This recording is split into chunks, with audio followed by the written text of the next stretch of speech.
창세기 40장 1절부터 8절까지입니다. 여러분, 우리의 인생에는 감옥 같은 현실이 있을 수 있습니다. 우리가 꼭 감옥에 들어가지 않아도 우리의 현실의 삶이 마치 감옥같이 느껴지는 그런 때가 있지요. 억울함의 자리, 도무지 이해되거나 설명할 수 없는 그런 상황, 어떻게 해도 빠져나올 수 없는 길, 그런 감옥 같은 현실이 우리 가운데 있을 수 있습니다. 여러분, 지금 요셉이 그런 상황에 있습니다. 요셉은 자기가 짓지도 않은 죄로 억울한 누명을 쓰고 지금 감옥에 들어가 있습니다. 요셉은 꿈꾸는 자였습니다. 그런데 그 꿈꾸는 자가 지금 감옥에 들어가 있습니다.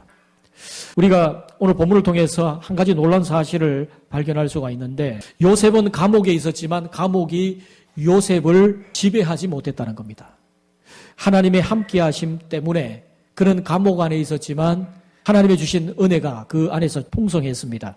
함께하심이 때로는 우리의 상황을 즉시 바꿔주지 않을 때가 있죠. 그러나 그 함께하심은 그 상황 속에서 태도를 바꾸고 우리의 마음을 지키게 하고 때로는 우리의 믿음을 성장시켜 주십니다. 우리는 오늘 본문을 통해서 감옥 속에 있는 이 요셉의 이 태도, 믿음의 모습을 우리는 발견합니다. 자, 첫 번째로 함께하심은 맡겨진 자리를 성실로 채우게 합니다. 여러분, 지금 요셉이 감옥에 갇혔지만 그는 무너지지 않았습니다. 여러분, 우리가 생각할 때 요셉이 이렇게 억울하게 감옥에 들어갔다면 정말 답답하지 않습니까? 어떻게 뭔가 해결하려고 해도 해결할 수 없는 그런 상황 속에서 이런 경우에는 대부분의 많은 사람들이 무너지는 경우가 많습니다. 자포자기하고 그런 경우가 많아요. 그런데 요셉은 감옥에 갇혔지만 그는 무너지지 않았습니다. 앞선 39장 뒷부분에 보면 요셉이 하나님과 함께 하심으로 이 감옥 안에서도 일관성 있게 성실한 태도로 그 속에서 살아가는 것을 볼 수가 있죠. 그래서 간수장으로부터 이 감옥 안의 모든 죄수들을 관리하는, 감옥 안의 재반 모든 일을 담당하는 그 일을 위임받게 됩니다. 자, 오늘 이 본문의 말씀은 어느 정도 시간이 흐른 것 같습니다. 요셉이 감옥에 들어가 있는 동안에 감옥 밖에서 요셉이 알지 못하는 한 사건이 발생했습니다. 자, 1절 말씀 봅니다. 그 후에 애굽 왕의 술 맡은 자와 떡 굽는 자가 그들의 주인 애굽 왕에게 범죄한지라. 여러분, 여기에 술 맡은 자와 떡 굽는 자, 술 맡은 자 그러니까 이런 바텐더를 생각할지 모르겠는데 그런 사람이 아닙니다. 여기에 떡 굽는 자 그러니까 여러분 요리사 정도로 생각하는데 여기에 나온 두 사람은 그 정도 위치가 아닙니다. 고위 관직에 있는 사람이에요. 여러분, 옛날에 왕들을 암살할 때에 제일 흔히 쓰는 방법이 뭐죠? 음식에 독을 타는 거예요. 그러니까 왕은 그 음식을 함부로 아무에게나 맡기지 않습니다. 가장 신뢰하는 사람에게 맡기게 되어 있습니다. 그러니까 여기에 술 맡은 자와 떡 굽는 자는 다른 누가 아니라 왕의 가장 가까이 있는 실세 중의 실세. 요즘으로 말하면 대통령 비서실장이나 대통령 특별보좌관 같은 그런 지위에 있는 사람이라고 보시면 됩니다. 요즘에 이 대통령 주위에 있는 살아있는 권력을 뭐라 그러죠? 문고리 실세 이런 말을 쓰죠. 그러니까 이런 사람들이 소위 말하는 문고리 실세입니다. 왕을 가장 근처에서 보좌를 하고 왕을 자주 아련하는 기회가 있는 그런 사람이죠. 근데 이런 사람이 뭔가 문제가 있어서 감옥에 들어왔어요. 그들의 죄명이 뭔지는 잘 알 수가 없습니다. 이 둘 중에서 나중에 한 사람이 처형을 당하는 것으로 봤을 때에 아마 왕을 암살하려고 하는 정치적 어떤 모의가 있었지 않은가 이렇게 추정해 볼 수가 있어요. 하여튼 이들이 어떤 책임을 지고 결국 감옥 안에 들어왔는데 이 감옥은 공교롭게도 요셉이 갇혀있던 보디발의 집에 있는 감옥이었습니다. 참 놀라운 것은요. 요셉을 애굽 왕 앞으로 인도하시는 하나님의 보이지 않는 물밑 작업이 진행되고 있습니다. 여러분 주목할 부분이 4절 말씀인데 같이 한번 읽어보겠습니다. 친위대장이 요셉에게 그들을 수정들게 하며 요셉이 그들을 섬겼더라. 그들이 갇힌 지 여러 날이라. 자, 이 말씀에 보면 친위대장 보디발이 여전히 요셉을 신뢰하고 있다는 것을 알 수 있죠. 그러니까 감옥 안에서 그 왕의 주요 범죄자인 이 두 사람을 수종들게 그들을 돌보고 섬기도록 그렇게 지시를 내렸던 겁니다. 여기서 요셉이 그들을 섬겼더라 이런 말씀이 참 중요합니다. 여러분 이 부분에 감탄사도 없고 느낌표도 없는 아주 무미건조한 표현인 것 같지만 요셉이 그 2년 동안의 감옥 안에서 어떤 자세로 있었는지를 알 수 있게 하는 그런 대목입니다. 억울한 감옥살이죠. 그런데도 요셉은 원망이나 불평이 조금도 없었습니다. 어떻게 보면 무료하고 무의미해 보이는 그런 감옥생활 아니겠습니까?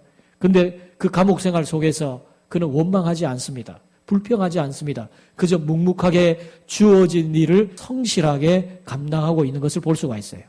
그야말로 슬기로운 감방생활입니다. 여러분 때때로 여러분의 가정과 직장생활에서 일상이 그렇게 무료하고 무기력해 보이고 무의미해 보이는 그런 때가 있죠. 나는 왜 이렇게 계속해서 끊임없이 반복되는 이 일, 마치 감옥처럼 느껴지고 기약도 없이 끝도 없이 다람쥐 쳇바퀴 돌듯이 돌아가는 내 일상의 삶이 너무 답답하게 느껴져서 당장 벗어나고 싶다. 이런 마음을 가질 때가 있습니다. 여러분 요셉에게도 감옥이 그런 곳 아니겠습니까? 여러분 요셉은 억울한 피해자였습니다. 왜 내가 이런 일을 해야 하는가? 그렇게 원망 불평할 수도 있었지만 그러나 요셉은 그 맡겨진 자리를 원망으로 채우지 않고 성실함으로 채웠습니다. 감옥은 그의 위치를 낮췄지만 그의 태도조차 낮추지는 못했습니다. 요셉이 그곳에서 성실함으로 최선을 다하고 그 속에서 희망을 발견해요. 여러분 사실 직장인들 중에서 한 달에 몇 번씩이나 나 당장 사표 쓰고 나간다. 이런 마음 갖고 있는 분이 있을 수 있어요. 여러분 가운데 그런 마음을 갖고 있는 분이 이 자리에 있을 수도 있습니다. 어쩌면 책상 안에 이미 사표를 다 작성해 놓고 때가 되면 사표 쓰고 나간다. 뭐 이런 생각하면서 살아가는 그런 분이 있을 수 있습니다. 구체적으로 이직을 꿈꾸기도 하고 그런 사람이 있을 수 있는데 여러분 제가 옛날에 한번 여러분에게 소개한 적이 있습니다. 시인이면서 직장이기도 한 유린 씨가 쓴 한 달이 행복한 책이라고 하는 책이 있는데 이 책의 내용 가운데 구두수성공 장애인과 한 젊은이가 나누는 대화가 있어요. 그 대화의 내용을 제가 여러분에게 소개해드리겠습니다. 이 젊은이는 직장에서 뭔가 불만이 있어요. 그러니까 당장 이 직장을 그만두고 싶다. 뭐 이런 마음으로 구두수성공에게 와서 자기 하소연을 하는 겁니다. 이 구두수성공이 하는 말이 이렇게 말을 합니다. 열심히 살지 않는 것도 버릇되는 거라네. 기분이 나빠서 그 버릇이라뇨. 지금 있는 곳에서 열심히 일하지 않는 사람들은 늘 그렇게 말하지. 지금은 열심히 살지 않지만 좋은 직장을 구하거나 자기 사업을 시작하면 열심히 할 거라고. 그런데 그게 잘 안 돼. 한 곳에서 열심히 살지 않은 사람은 다른 곳에서도 열심히 살지 못해. 버릇이 들었기 때문이야. 하지만 전 직장을 옮기고 싶어요. 그래, 내일 옮기더라도 오늘까지는 절대 그런 생각 갖지 말게. 생각도 하면 안 되나요? 다른 사람들이 자네 생각을 모를 것 같지? 사람들은 본능적으로 뭔가 달라지면 금방 눈치를 채거든. 아마 자네 직장 상사들은 자네를 보면서 그럴 거야. 저놈 곧 그만둘 놈이라고. 그런데 자네한테 중요한 일을 맡기겠나? 자네가 지금 직장에서 일하면서 만난 사람들은 말이야. 동료든 상사든 거래처 직원이든 고객이든 언젠가는 다 자네의 증인이 되는 사람들이야. 무슨 증인이죠? 세상은 좁네. 우연이라도 자네에 대한 이야기가 나오면 그 사람들은 자네에 대해 점수를 매길 거야. 두렵지 않나? 예, 좀 걱정은 됩니다. 그러니까 내일부터 마음 고쳐 먹어. 그런데 잘 안 돼요. 일단 아침에 소풍 가는 것처럼 기분 좋게 일어나서 나가고 어차피 할 일 웃으면서 일하게 해. 머릿속에 자꾸만 쥐꼬리만한 월급 액수가 떠오르면 지워버리고 월급쟁이 월급 다 거기서 거기니까 조금 더 받는다고 팔자 고치는 것도 아니야. 뭐 이런 대화를 나눠요. 여러분 혹시 여러분 가운데도 당장 난 떠나고 싶다. 당장 이 현실을 한번 좀 벗어나고 싶다. 여러분 떠나는 일에만 집중하지 마세요. 그곳에서 희망을 봐야 합니다. 그렇지 않으면 어디를 가도 마찬가지예요. 환경이 바뀐다고 달라지는 게 아닙니다.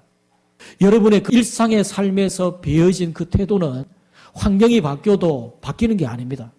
지금 이 현실의 어려움 속에서도 삶 속에 성실함이 올바른 태도가 제대로 배어지지 않으면 환경이 바뀐다고 해서 전혀 상황이 달라지는 것은 결코 아닙니다. 여러분, 요셉은 억울하고 그 지긋지긋한 감옥 속에서도 자신이 맡은 일을 성실하게 채웠어요.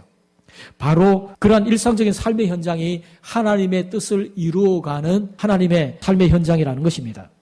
여러분, 골로새서 3장 23절에 말씀합니다. 무슨 일을 하든지 마음을 다하여 누구에게 죽게 하듯 하고 사람에게 하듯 하지 말라.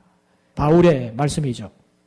여러분, 요셉은 사람을 섬겼지만 결국 하나님을 섬기듯이 섬긴 겁니다. 그렇게 하니까 하나님께서 그 속에서 역사하시죠. 여러분, 유명한 설교자 찰스 스펄전이 말했습니다. 하나님은 우리가 있는 자리를 먼저 사용하시고 그 다음에 우리를 더 넓은 자리로 옮기신다. 이건 무슨 말씀이죠? 작은 일에 충성한 자를 큰 일을 맡기시는 하나님의 역사를 말씀하는 거죠. 여러분, 이 감옥 안에서의 성실함은 훗날 애굽의 총리가 되는 데 있어서의 준비의 시간일이었어요. 여러분, 요셉이 하루아침에 훌륭한 재상이 되는 게 아닙니다. 이미 그는 감옥 안에서 이런 희망이 보이죠. 그의 태도 속에, 성실함 속에 이미 그가 어떤 사람이 될 것인가가 미래가 그려지기 시작하는 겁니다. 사랑하는 성도 여러분, 지금 여러분이 있는 자리는 어디입니까? 그 자리가 감옥 같은 현실일지 몰라도 하나님이 함께 하시면 준비의 자리인 줄 믿습니다. 여러분, 거기서도 하나님이 함께 하심을 믿고 맡겨진 자리를 성실함으로 채워갈 수 있는 우리 복된 성도들이 되시기를 주님의 이름으로 축복합니다. 자, 두 번째로 함께 하시면 자기 연민보다 타인의 얼굴을 보게 한다는 겁니다. 여러분, 본문을 보면 이제 드디어 사건이 벌어집니다. 5절에 옥에 갇힌 애굽 왕의 술 맡은 자와 떡 굽는 자 두 사람이 하룻밤에 꿈을 꾸니 각기 그 내용이 다르더라. 옥에 갇힌 술관원과 떡관원이 꿈을 꿨는데 이들의 꿈이 서로 달라요. 여러분, 이것은 하나님이 주신 꿈이었죠. 여러분, 당시에 사람들은 꿈을 통해서 신의 계시가 임한다고 생각을 했어요. 여러분, 하나님의 계시가 오늘날에 꿈과 환상으로 임하는 게 아니고 하나님의 말씀을 통해 임합니다. 말씀이 기록되기 전에는 구약시대 때 종종 하나님이 꿈이나 환상을 통해서도 하나님의 계시를 드러내 보이기도 하셨지만 여러분, 하나님의 말씀보다도 더 앞선 계시가 없어요. 그러니까 여러분, 정확한 하나님의 뜻은, 하나님의 계시는 말씀을 통해서 확인하는 겁니다. 근데 여러분, 과거에는 하나님의 계시가 꿈을 통해서도 보여줬죠. 지금 이 꿈이 그런 것입니다. 근데 여러분, 이 사람들이 꿈을 꿨는데 자신의 꿈의 내용이 도대체 뭔가, 내 앞으로의 인생이 어떻게 될 건가, 운명이 어떻게 될 건가 궁금했는데 도무지 알 길이 없습니다. 그들이 고위 관직에 있을 때야 애굽 안에 여러 술객들이나 박사들이 있었기 때문에 그들에게 물어볼 수도 있었겠지만 지금은 감옥에서 그럴 처지가 아닙니다. 그래서 이들이 근심하고 있는데 6절에 보니까 그들에게 근심의 빛이 있는지라. 요셉이 그들의 얼굴을 보니까 얼굴 빛이 수심이 가득해요. 그래서 요셉이 묻죠. 7절에 어찌하여 오늘 당신들의 얼굴에 근심의 빛이 있나이까? 이렇게 물어요. 참 이 요셉의 말은 놀랍습니다. 왜냐하면 요셉이 지금 자기 억울함에 빠져 있지 않다는 거예요. 그가 지금 다른 사람의 얼굴빛을 살피고 있습니다. 가만히 생각해 보세요. 요셉이 지금 그럴 처지입니까? 자기 코가 석잔데 자기도 지금 답답해서 감옥 안에 있는 처지에 무슨 다른 사람의 근심을 살펴볼 여유가 뭐가 있냐 이런 말이죠. 여러분, 대개 감옥에 있는 사람의 시선은 자기 자신을 향해서만 있습니다. 왜 나만 이런 어려움을 겪어야 되냐? 왜 내가 이런 고난을 겪어야 되나? 뭐 이런 거예요. 그러나 여러분, 요셉은 당신의 얼굴이 왜 근심이 가득합니까? 여러분, 이것이 함께하심의 열매입니다. 하나님의 함께하심에 초점을 맞추게 되면 우리는 자기 연민에 빠지지 않게 돼요. 여러분, 오늘날 이 시대 신앙인들의 가장 큰 문제 중에 하나가 뭐냐? 그 중에 하나가 저는 자기 연민이라고 생각합니다. 자기 연민에 빠지면 하나님의 말씀이 들어오지 않습니다. 사실 여러분, 요셉이 지금 남의 형편 살필 때는 아니죠. 자기도 죄수고 남을 염려해 줄 만한 그런 처지가 아닙니다. 요셉이 지금 그들의 안색을 살피고 관찰하면서 당신들이 지금 무슨 걱정이 있는가? 이렇게 묻는다고 하는 것은 어떻게 보면 대단히 오지랖이 넓어 보이는 그런 모습처럼 보이죠? 그들은 어떤 면에서 자기보다 훨씬 나은 처지에 있는 사람입니다. 여러분, 지금 요셉은 그들에게 물을 떠다주고 수종을 들고 그들을 섬기는 위치에 있고 그들은 요셉의 섬김을 받는 처지에 있는 거죠. 그러니까 요셉은 지금 그들보다 더 열악한 환경 속에서 자기보다 훨씬 더 대접받고 있는 훨씬 나은 사람들의 그 삶을 살필 줄 아는 여유가 있고 넉넉한 마음이 있었다는 겁니다. 이게 정말 놀라운 모습이거든요. 여러분, 보통 경우에 우리는 나의 환경이 남보다 더 나을 때 여유를 부리죠. 내가 남보다 나아야 남에게 베풀 수가 있고 나보다 남이 못한 경우에 내가 도와줄 수 있는 사람이다 이렇게 생각을 합니다. 여러분, 그게 정상이죠. 세상 눈으로 볼 때. 그러나 여러분, 우리 그리스도인들은 이 수준에 머무르면 안 됩니다. 우리는 더 나아가야 됩니다. 남보다 나아서 여유를 갖는 것이 아니라 오히려 내가 어렵고 힘들기 때문에 그런 힘들고 어려운 사람의 처지를 더 잘 공감할 수 있고 더 잘 이해해 줄 수 있고 위로해 줄 수 있는 그런 사람이어야 하는 거예요. 하나님께서 그런 자기 연민을 넘어서서 다른 사람을 살필 수 있는 사람이 되게 하시고 그것을 통해서 나의 문제까지 해결해 주시는 역사를 베풀어 주십니다. 이게 하나님의 놀라운 방법이에요. 여러분, 어떤 그 개를 파는 가축병원에 어떤 소년이 들어와서 많은 개들 가운데 어떤 한 강아지를 지목합니다. 그 주인에게 요청을 했어요. 아저씨, 저 강아지 팔지 마세요. 제가 3일 뒤에 꼭 사갈 테니까 팔지 마세요. 그 아저씨가 이야기를 합니다. 걱정 마라. 저 강아지는 절름발이라 사갈 사람이 없어. 그 다음날 그 아이가 또 와서 묻습니다. 아저씨, 아직 돈이 준비되지 않았지만 제가 3일 뒤에 꼭 올 테니까 저 강아지 팔지 마세요. 염려 말래도 글쎄. 그리고 그 다음날 또 왔습니다. 그리고 사흘째 되는 날에 정말 돈을 가지고 오더니 그 강아지를 사서 품고 가는데 그 아이에게 이 동물병원의 아저씨가 묻습니다. 아니 얘야, 많고 많은 강아지 중에 왜 하필이면 그 장애를 가진 강아지를 사가니? 이렇게 물어도 이 소년은 대답하지 않고 걸어가요. 주인이 그 소년의 뒷모습을 자세히 보니까 오른쪽 다리가 의족입니다. 이 아이도 장애를 가진 아이였어요. 그러니까 이 아이의 눈에 장애를 갖고 있는 그 강아지가 눈에 들어왔던 거죠. 여러분이 지금 어려운 형편에 처해 있습니까? 그렇다면 여러분과 비슷한 형편에 있는 사람들을 한번 살펴보세요. 여러분의 어려움은 다른 사람을 돌볼 수 있는 하나님의 축복의 도구가 될 수 있습니다.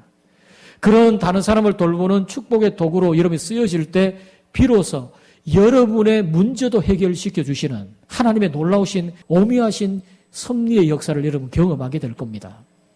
여러분이 지금 어려운 형편에 처해 있다면 여러분과 비슷한 어려움에 처해 있는 사람들을 한번 보세요. 왜 나만 이런 어려움을 겪는가? 그러나 실제 돌아보면 나만큼 어려움 겪는 사람이 또 있습니다. 여러분, 사단은 늘 속여요. 네가 제일 불쌍한 사람이야. 너처럼 불쌍한 사람이 어디 있어? 너처럼 하나님의 은혜를 받지 못한 사람이 어디 있어? 여러분, 그렇지 않아요. 하나님은 우리 모두 다 그분의 사랑으로 우리를 품고 계십니다. 다 각자 하나님이 다루시는 하나님의 사랑의 방식이 있어요. 여러분, 고린도후서 1장 6절에 이렇게 말씀합니다. 한번 읽어보십시다. 우리가 환난 당하는 것도 우리가 위로와 구원을 받게 하려는 것이요, 우리가 위로를 받는 것도 너희가 위로를 받게 하려는 것이니 이 위로가 너희 속에 역사하여 우리가 받는 것 같은 고난을 너희도 견디게 하느니라. 아멘. 여러분, 하나님께서 우리에게 환난과 어려움을 주시면서 나와 동일한 환난과 어려움을 당한 자를 돌보라고 말씀합니다. 문제는 그럴 수 있는 마음의 여유가 있느냐, 넉넉함이 우리에게 있느냐 하는 거예요. 하나님의 함께하심이 우리의 마음을 확장시킵니다. 하나님의 함께하심 때문에 우리의 마음이 좁아지지 않고 고난과 어려움 속에서 내 마음이 좁아지지 않고 내 마음을 넓게 만들어주셔서 하나님께서는 그 넓은 마음으로 품게 하시고 그 넓은 마음에 하나님의 놀라우신 축복을 부어주십니다. 여러분, 사도 바울은 감옥 안에 있는 처지였지만 그 감옥 안에서도 복음을 전했습니다. 내 코가 석자인데 무슨 감옥 안에서 복음을 전해? 여러분, 그렇지 않았습니다. 바울은 감옥 안에서 자기를 지키고 있는 병사들에게 복음을 전했어요. 그래서 시위대 안에 복음이 들어가는 놀라운 역사가 일어났죠. 그 로마의 심장부에 복음이 들어가는 놀라운 역사를 하나님이 이루어 가셨습니다. 그래서 바울이 빌립보 교회에 편지를 보내면서 이렇게 말을 해요. 빌립보서 2장 4절에 각각 자기 일을 돌볼 뿐더러 또한 각각 다른 사람들의 일을 돌보아 나의 기쁨을 충만하게 하라. 다른 사람의 일을 돌봐라. 그래서 나의 기쁨을 충만하게 해라. 이건 바울의 마음이기도 하지만 우리 주님의 마음이기도 합니다. 네가 어려운 가운데 있지만 다른 사람을 돌본다고 내 마음이 기쁘구나. 여러분, 주님이 기뻐하시면 주님은 우리에게 무엇이든지 주실 수 있어요. 하나님의 기쁨이 되는 사람에게 하나님이 뭔들 못 주시겠습니까? 하나님의 놀라운 역사가 임합니다. 여러분, 유명 설교자 팀 켈러 목사님이 이렇게 말했습니다. 복음은 우리를 자기 중심성에서 해방시켜 이웃을 바라보게 한다. 그랬어요. 그렇습니다, 여러분. 복음은 우리의 이기주의를 벗어나게 합니다. 복음은 자기 중심성, 자기 연민에서 벗어나게 합니다. 그래서 우리로 하여금 더 넓은 곳으로 시야를 들게 만들어요. 이게 복음의 역사입니다. 함께 하시면 우리를 확장시킵니다. 환경은 좁아도 마음은 넓어지게 만드는 것. 이게 하나님의 역사입니다. 혹시 지금 여러분의 삶이 감옥 같습니까? 그렇다면 오늘 여러분 주위에 누군가의 얼굴을 한번 살펴보십시오. 하나님은 여러분을 통해서 누군가를 위로하기를 원하실지 모릅니다. 그리고 그 섬김을 통해서 하나님은 여러분의 문제도 해결시켜 주실 겁니다. 여러분, 여유로운 환경이기 때문에 여유로운 삶을 사는 것이 아닙니다. 여러분, 초대교회는 극심한 환난 중에 더 넘치는 연보가 있었습니다. 왜? 그들이 어려운데, 아니 내가 어려운데 무슨 연보를 위해서 선교를 하고 사역을 하냐? 근데 그렇지 않았어요. 오히려 극심한 환난 가운데서 넘치는 마음의 여유로 더 연보가 넘치는 놀라운 역사를 이루어가죠. 그리고 하나님의 놀라운 축복이 그들에게 부어지죠. 하나님의 놀라운 일들이 일어났습니다. 여러분, 마음의 여유가 있어야 됩니다. 넉넉하고 풍성한 마음을 가지고 남을 살펴볼 줄 알아야 됩니다. 여러분, 남을 돌보십시오. 아니, 목사님, 그래도 내 코가 석잔데요. 그러나 여러분, 내가 남의 관심을 바라는 만큼 먼저 나도 남에게 관심을 베풀어 주십시오. 왜 사람들이 내게 관심을 가져다 주지 않나? 그 말 하기 전에 먼저 여러분이 다른 사람의 관심을 먼저 가져다 주세요. 돌아보면 나만큼 모두가 다 아픈 사람들이고 내가 가진 상처와 외로움, 내가 당하는 외로움과 괴로움을 남들도 가지고 있다는 사실을 우리는 발견하게 됩니다. 사랑하는 성도 여러분, 하나님이 함께 하시면 자기 연민을 벗어나서 다른 이들에게 관심을 갖게 하는 마음의 여유를 주시는 줄 믿으시기를 바랍니다. 자, 마지막 세 번째로 함께 하시면 모든 해석을 하나님께 맡기게 합니다. 자, 우리 8절 말씀 같이 한번 읽어봅니다. 그들이 그에게 이르되 우리가 꿈을 꾸었으나 이를 해석할 자가 없도다. 요셉이 그들에게 이르되 해석은 하나님께 있지 아니하니까 청하건대 내게 이르소서. 왜 근심하느냐고 묻는 요셉에게 그들이 이야기를 합니다. 우리에게 이 꿈을 해석해 줄 자가 없다. 그때 요셉이 뭐라고 말하죠? 해석은 누구에게 있다? 하나님께 있다. 이렇게 말합니다. 이 말은 무슨 말이냐면 하나님께 해답이 있다. 그 말입니다. 다른 말로 말하면 하나님께 해답이 있다. 여러분, 이 짤막한 한마디에 우리는 요셉이 그 감옥 안에서 어떻게 원망과 불평도 없이 한결같은 태도로, 한결같은 성김으로 그렇게 살아갈 수 있었는지 그 이유를 발견하게 됩니다. 여러분, 사람들이 왜 좌절하고 심지어 극단적인 선택을 왜 하죠? 인생 해석이 안 돼서 그래요. 답답하니까. 도무지 이 문제가 왜 내게 있는지, 이 어려움이 원인이 도대체 뭔지. 그래서 답답하니까, 해석이 안 되니까 극단적인 선택을 하는 거라고요. 여러분, 인생 해석은 하나님께 있는 줄 믿습니다.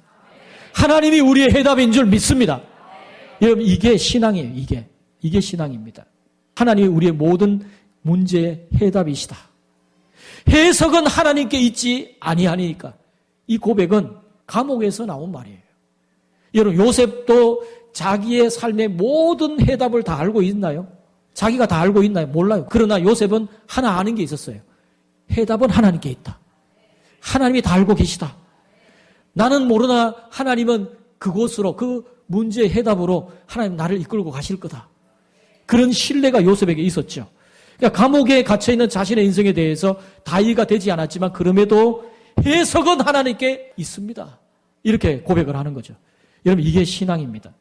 믿음은 해석하는 능력이에요. 상을 다 아는 것이 아니라 하나님이 아신다는 것을 믿는 것. 그게 여러분 믿음 아닙니까? 그래서 여러분, 욥이 그 고난과 어려움 속에서 친구들이 자기를 비난하는 그런 상황 속에서도 욥이 23장 8절 이하에서 뭐라고 말합니까? 내가 앞을 가도 뒤를 봐도 좌우를 봐도 어디를 가도 하나님을 배울 수가 없구나. 너무나 답답하구나. 근데 놀라운 고백을 하죠. 욥기 23장 10절에 뭐라고 말합니까? 그러나 내가 가는 길을 그가 아시나니. 내가 가는 길을 그가 하시나니 그가 나를 단련하신 후에는 내가 순금같이 되어 나오리라. 내가 가는 길을 그가 아시나니 하나님이 해답이시다. 여러분, 믿음은 해석하는 능력입니다. 상황을 다 아는 것이 아니라 하나님이 아신다는 것을 믿는 겁니다. 하나님이 내 모든 길을 하신다는 걸 믿는 겁니다. 그게 여러분 믿음이에요. 나는 비록 이 현실에서 답을 찾을 수 없고 힘들어도 하나님이 나의 해답이시다. 하나님이 내 인생의 참된 해답이시다. 그 믿음을 갖는 것, 그게 여러분 신앙이라고 해요. 여러분, 잠언 3장 5절과 6절에 말씀합니다. 같이 한번 읽어보십시다. 너는 마음을 다하여 여호와를 신뢰하고 내 명철을 의지하지 말라. 너는 범사에 그를 인정하라. 그리하면 내 길을 지도하시리라. 할렐루야. 네. 여러분, 하나님을 신뢰하세요. 하나님은 여러분의 해답이십니다. 유명한 기독교 저술가 유진 피터슨이 이렇게 말을 했어요. 하나님의 임재는 우리의 상황을 미화하지 않지만 그 상황 속에서 살아갈 수 있는 은혜를 공급하신다. 하나님이 우리에게 살아갈 은혜를 주세요. 고난을 이겨나갈 힘을 주십니다. 하나님을 신뢰하고 나가면, 하나님이 내 인생의 문제의 해답이심을 믿고 주님만 믿고 나가면 하나님이 우리의 인생의 어떤 어려움도 이겨나갈 수 있는 은혜를 베풀어 주신 줄 믿습니다. 여러분, 요셉은 감옥에서 풀려날 날짜를 몰랐어요. 그러나 그는 해석의 주권이 하나님께 있음을 철저하게 믿고 있습니다. 사랑하는 성도 여러분, 우리의 인생 감옥에도 질문이 많았다. 왜입니까? 언제입니까? 어떻게 됩니까? 그러나 오늘 요셉은 우리에게 말합니다. 해석은 하나님께 있다. 해답은 하나님께 있다. 여러분, 미국의 샌프란시스코 로스알데 힐이라고 하는 작은 마을에 잔이라고 하는 우체부가 있었습니다. 그는 젊을 때부터 매일 80km를 오가면서 우편을 배달하는 그런 일을 했는데 어느 날 배달을 하는데 거리에 모래먼지가 가득하고 쓸쓸한 기분이 들었어요. 내가 이 직업을 그만두지 않는 한 죽을 때까지 이 흙먼지를 마시면서 이 황량한 길을 걸어가야 할지 몰라. 앞으로 이 황량한 길을 오가면 남은 인생을 내가 어떻게 보내야 되나, 그런 생각이 들었지만 저는 이 쓸쓸한 길이라도 아름다운 마음으로 일하자, 그렇게 마음을 먹고는 그 우편 배달 일을 하고 다닐 때마다 그는 들꽃 씨앗을 챙겼습니다. 그리고 오갈 때마다 그 꽃씨를 좌우 길에다 뿌렸어요. 몇 해 지났을 때 존이 우편 배달을 하는 길 양편에는 계절마다 형형색색의 꽃들이 만발했습니다. 80km 펼쳐진 그 꽃들은 지나가는 사람들의 마음을 풍요롭게 만들었어요. 무엇보다도 이 존 자신의 마음이 매일 이 아름다운 꽃길을 즐기며 즐거운 마음으로 우편 배달 일을 하게 되었습니다. 그의 인생은 더 이상 황량하거나 쓸쓸하지 않았습니다. 여러분, 때때로 우리의 인생이 어둠의 터널 속에 갇히거나 황량한 사막길을 걷는 것 같은 그런 느낌을 가질 때가 있죠. 아니, 어쩌면 요셉처럼 감옥에 갇힌 것처럼 답답한 현실일 수도 있습니다. 많은 사람들은 환경에 매몰되어서 자포자기의 삶을 산다든지 아니면 자기 연민에 빠져 살아가기도 합니다. 하지만 어떤 사람은 그 속에서 믿음으로 어두운 길을 밝히고 때로는 황량한 그 사막길을 아름다운 꽃길로 가꾸어 가는 사람들이 있습니다. 여러분, 저는 여러분이 그런 사람들이 되기를 주님의 이름으로 축복합니다. 결론입니다. 사랑하는 성도 여러분, 함께 하심은 맡겨진 자리를 성실로 채우게 합니다. 자기 연민을 넘어 타인을 보게 만들어요. 그리고 해석을 하나님께 맡기게 합니다. 모든 해답은 하나님께 있다. 그런 신뢰를 가지고 나가게 합니다. 감옥은 요셉을 묶었지만 하나님은 그의 믿음을 자라가게 하셨습니다. 사랑하는 성도 여러분, 혹시 지금 감옥 같은 자리에 있습니까? 그 자리가 끝이 아닙니다. 함께 하심이 있다면 그것은 준비의 자리인 줄 믿습니다. 하나님의 함께 하심은 여러분의 감옥 같은 현실도 때로 황량한 사막길도 꽃길로 바꾸는 놀라운 역사가 있게 될 줄 믿습니다. 여러분, 그런 축복의 사람들 되시기를 주님의 이름으로 다시 한번 축복합니다.